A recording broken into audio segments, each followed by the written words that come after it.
ನೀವು ಅವರಿಗೆ ಸಪೋರ್ಟ್ ಮಾಡ್ತಾ ಇದ್ದೀರಾ ಸರ್. ಸಪೋರ್ಟ್ ಮಾಡ್ತಾ ಇದ್ದೀರಾ. ನೀವು ಡಾಕ್ಟರ್ ವೀಣಾ ಅವರಿಗೆ ಸಪೋರ್ಟ್ ಮಾಡ್ತಾ ಇದ್ದೀರಾ. ಸೇವೆ ಮಾಡ್ತಾ ಇದ್ದೀರಾ. ಸರ್ಕಾರಿ ಕೆಲಸ ಮಾಡ್ತಾ ಇಲ್ಲ ಆಕ್ಚುಲಿ ಆಗಿ ನೋಡೋದಾದ್ರೆ. ನೀವು ನಿಮ್ಮ ಜವಾಬ್ದಾರಿಯನ್ನೇ ಮಾಡ್ತಾ ಇಲ್ಲ ನೀವು. ರೈಟಿಂಗ್ ಅಲ್ಲಿ ಬೇಡ ಸರ್. ಆನ್ಸರ್ ಕೊಡಿ ಇವಾಗ. ನೀವು ನೀವು ಗವರ್ನಮೆಂಟ್ ಎಂಪ್ಲಾಯಿ ಆಗಿ ನಾವು ಪಬ್ಲಿಕ್ ಗೆ ಅದು ತೋರಿಸಲ್ಲ ಇದು ತೋರಿಸಲ್ಲ ಅಂದ್ರೆ ನೀವು ಸೀಕ್ರೆಟ್ ಆಗಿ ಏನು ನಡೆಯುತ್ತೆ ಅಲ್ಲ ನಿಮಗೆ ಸ್ಯಾಲರಿ ಬರುತ್ತೆ ನಮ್ಮ ಜನರಿಗೆ ನಮ್ಮ ತೆರಿಗೆಯಲ್ಲಿ ಬರ್ತಾ ಇರೋದು ನಿಮಗೆ ಸ್ಯಾಲರಿ ಬರುತ್ತೆ ಆಗಿ ಇಂತ ರೆಕಾರ್ಡ್ಸ್ ಅನ್ನು ನಿಮಗೆ ಕೊಟ್ಟು ರೈಟಿಂಗ್ ಅಲ್ಲಿ ನಿಮಗೆ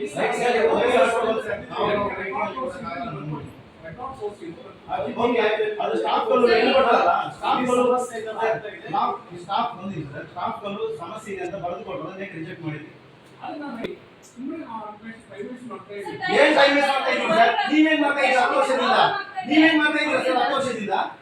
ಟೈಮ್ ವೇಸ್ಟ್ ಮಾಡ್ತಾ ಇದ್ದೀರಾ? ನೀವು ಮಾಡ್ತಾ ಇದ್ದಿದ್ದು ಟೈಮ್ ವೇಸ್ಟ್ ಇಷ್ಟು ದಿನ ನಾವಲ್ಲ. ಕೊಡಿ ರೈಟ್ ಎಲ್ಲದೂ ರೆಡಿಯಾಗಿ ಬಂದಿರೋ ರೈಟಿಂಗ್ ನಿಮ್ಮ ಕರ್ತವ್ಯ ನೀವು ಮಾಡಕ್ಕಾಗಲ್ಲ. ಪೇಪರ್ ತರಲೇ ಕೊಡಿ.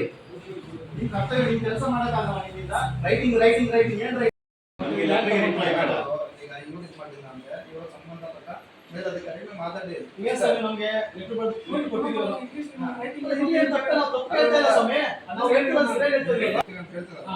ಅದನ್ನ ನಿಮಗೆ ಸಮಾಧಾನ ಆಗಿಲ್ಲ ಅಂತಂದ್ರೆ ಅವ್ರ ಮೇಲಧಿಕಾರಿ ಮಾತಾಡಿ ಆಯ್ತಾ.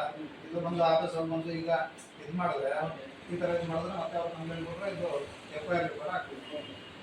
ಸರ್ ಒಂದು ವಿಷಯ ನಾನು ಹೇಳ್ತೇನೆ ಸರ್. ಒಂದು ತಿಂಗಳಾಯಿತು ಇವರು ಒಂದು ವೈದ್ಯ ಅಧಿಕಾರಿ ಫಾರ್ ಎಕ್ಸಾಂಪಲ್ ಒಂದು ಪೇಷಂಟ್ ಬಂದು ಒಂದು ತಿಂಗಳ ಮತ್ತೆ ಬಂದು ಹೇಳಿದ್ರೆ ಆಗುತ್ತೆ ಪ್ರೊಸೀಜರ್ ಆಗುತ್ತಿಲ್ಲ ಸರ್.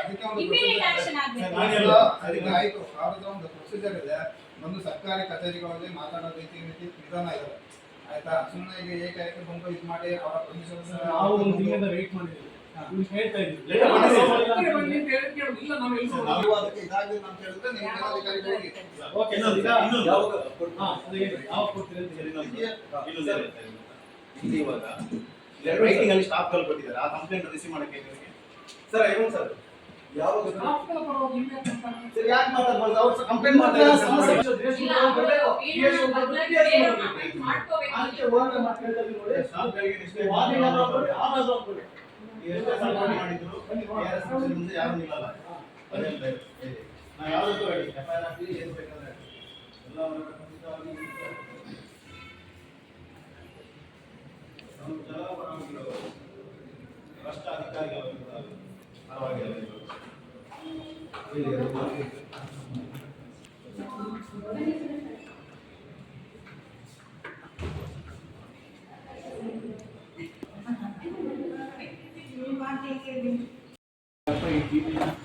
ಒಂದು ಕಡೆ ಇಲ್ಲಿ ನಡೀತಾ ಇರುವಂಥ ಅವ್ಯವಸ್ಥೆ ದುರ್ವ್ಯವಸ್ಥೆ ಬಗ್ಗೆ ನಮಗೆ ಲೆಟರ್ ಕೊಟ್ಟಿದ್ದೆ.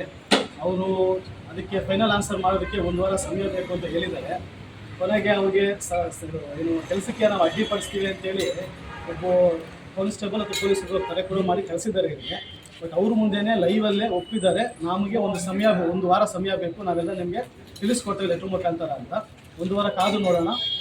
ಮತ್ತು ಇಲ್ಲೇನಾದರೂ ಅದೇ ರೀತಿ ನಮಗೆ ಇಲ್ಲಿ ಸಿಬ್ಬಂದಿಗಳಿಗೆ ಸಮಸ್ಯೆ ಬಗೆಹರಿಸಿಲ್ಲ ಅಂತ ಏನಾದರೂ ಮತ್ತೆ ಪುನಃ ರಿಟರ್ನ್ ಕೊಟ್ಟರೆ ಅಂತೂ ದೊಡ್ಡ ಮಟ್ಟದಲ್ಲಿ ಹೋರಾಟ ನಡೆಯುತ್ತೆ. ಇಲ್ಲಿ ಇಡೀ ಕರ್ನಾಟಕ, ಇಡೀ ದೇಶಾದ್ಯಂತ ಈ ಹೋರಾಟ ನೋಡಬೇಕಾಗುತ್ತೆ. ಅಷ್ಟರ ಮಟ್ಟಿಗೆ ನಾವು ಹೋರಾಟ ಮಾಡ್ತೀವಿ ಅಂತ ಹೇಳ್ತೇವೆ. ಈಗ ಅದೇ ಖಾಸಗಿ ಕ್ಲಿನಿಕ್ಕಿಂದ ಡಾಕ್ಟರ್ ವೀಣಾ ಅಂತ ಅವ್ರನ್ನ ಕರೆಸ್ಬಿಟ್ಟು ಇಲ್ಲಿ 8 ವರ್ಷದಿಂದ ಗುತ್ತಿಗೆ ಆಧಾರದಲ್ಲಿ ಕೆಲಸ ಮಾಡಿಸ್ತಾ ಇದ್ದಾರೆ. ಸ್ತ್ರೀ ರೋಗ ತಜ್ಞರನ್ನ ಇಲ್ಲಿ ಅಪಾಯಿಂಟ್ ಮಾಡ್ಕೊಳ್ಳೋಕ್ಕೆ ಆಕೆ ಬಿಡೋದಿಲ್ಲ. ಆಕೆಗೆ ಸಹಕಾರವಾಗಿ ಇವರು ಅದೇ ನಾವೀಗ ಭೇಟಿಯಾದ್ವಲ್ಲ ಕರುಣಾಕರ್ ಡಾಕ್ಟರ್ ಅವರು ಕೂಡ ನಿಂತಿದ್ದಾರೆ. ಆಕೆ ಯಾರನ್ನು ಗೌರ್ಮೆಂಟ್ ಸರ್ಕಾರದಿಂದ ಅದನ್ನ ನೇಮಕ ಮಾಡ್ಕೊಳ್ಳೋಕ್ಕೆ ಬಿಡ್ತಾ ಇಲ್ಲ. ಅದು ಆಮೇಲೆ ಬಂದವ್ರನ್ನೆಲ್ಲ ಸಿಸೇರಿಯನ್ ಮಾಡಿನೇ ಕಳಿಸೋದು, ನಾರ್ಮಲ್ ಡೆಲಿವರಿ ಮಾಡಿಸೋದಕ್ಕೆ ಆಕೆ ರೆಡಿ ಇರಲ್ಲ. ಅದಾದ್ಮೇಲೆ ಎದುರುಗಡೆ ಇಲ್ಲೇ ಕ್ಲಿನಿಕ್ ಇರೋದು, ಅಲ್ಲೂ ಮೇಂಟೈನ್ ಮಾಡ್ತಾ ಇದ್ದಾರೆ. ಮತ್ತೆ ಅವರ ಮಗನೂ ಬರ್ತಾ ಇದ್ದಾರೆ. ಅವರ ಆಬ್ಸೆಂಟ್ ಇಲ್ಲಿ ಮಗ ಕೂಡ ಬಂದು ಇಲ್ಲಿ ಹಾಸ್ಪಿಟಲಲ್ಲಿ ಪೇಷಂಟ್ಗಳನ್ನ ನೋಡ್ಕೊಂಡು ಹೋಗ್ತಾ ಇದ್ದಾರೆ. ಅಂದರೆ ಅವರ ಕೆಲಸ ಇವರ ಬದಲಾಗಿ ಕರ್ತವ್ಯವನ್ನು ಮಾಡಿ ಹೋಗ್ತಾ ಇದ್ದಾರಂತೆ. ಮತ್ತು ಇಲ್ಲಿ ಪೇಷಂಟ್ಗಳಲ್ಲೂ ಕಂಪ್ಲೇಂಟ್ ಇದೆ, ತುಂಬ ಕ್ರೂರ ವರ್ತನೆ ಪೇಷಂಟ್ಗಳ ಜೊತೆ ಮತ್ತು ಸ್ಟಾಫ್ಗಳ ಜೊತೆ ಅಂತ. ಸೊ ಇದರ ಬಗ್ಗೆ ತುಂಬ ಕಂಪ್ಲೇಂಟ್ ಬಂದ ಕಾರಣ ಮತ್ತು 8 ವರ್ಷಗಳಿಂದ ಸ್ತ್ರೀ ರೋಗ ತಜ್ಞರನ್ನ ಇಲ್ಲಿ ನೇಮಕ ಮಾಡಿಕೊಳ್ಳದೇ ಇರುವ ಕಾರಣ ಅದರ ಕುರಿತಾಗಿ ನಾವು ಈಗ ಅಭಿಯಾನ ಮಾಡಿದ್ದೀವಿ.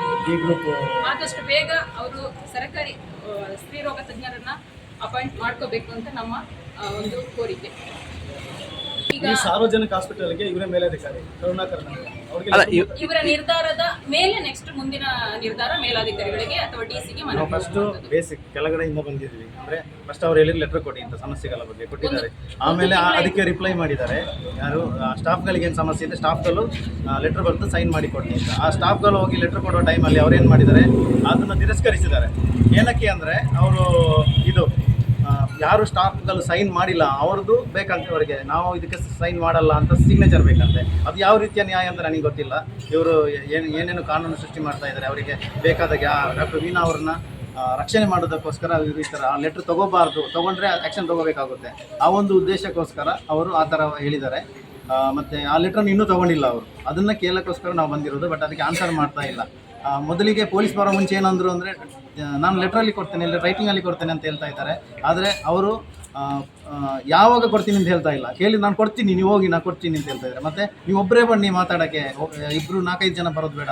KRS ಪಕ್ಷ ಸಂಘಟಿತವಾಗಿ ಹೋರಾಟ ಮಾಡೋದು, ಯಾರಿಗೂ ಭಯ ಬೀಳಲ್ಲ. ಅವನು ಎಷ್ಟೇ FIR ಹಾಕಲಿ ಏನೇ ಹಾಕಲಿ, ಸುಳ್ಳು ಕೇಸುಗಳು ಹಾಕಲಿ, ಕರ್ತವ್ಯ ಕಡ್ಡಿ ಹಾಕಲಿ, KRS ಪಕ್ಷ ನಾವು ಈ ಬಟ್ಟೆ ಹಾಕ್ಕೊಂಡಿರೋದು ಸಾರ್ವಜನಿಕೋಸ್ಕರ, ಭ್ರಷ್ಟಾಚಾರದ ವಿರುದ್ಧಕ್ಕೋಸ್ಕರ ಹಾಕ್ಕೊಂಡಿರೋದು. ಯಾವತ್ತೂ ನಾವು ಹೆದರ್ಕೊಳ್ಳಲ್ಲ. ಕೇಸ್ ಮಾಡಲಿ, ನಾವು ಆ ಕಾನೂನು ಮೂಲಕ ಹೋರಾಟ ಮಾಡ್ತೀವಿ.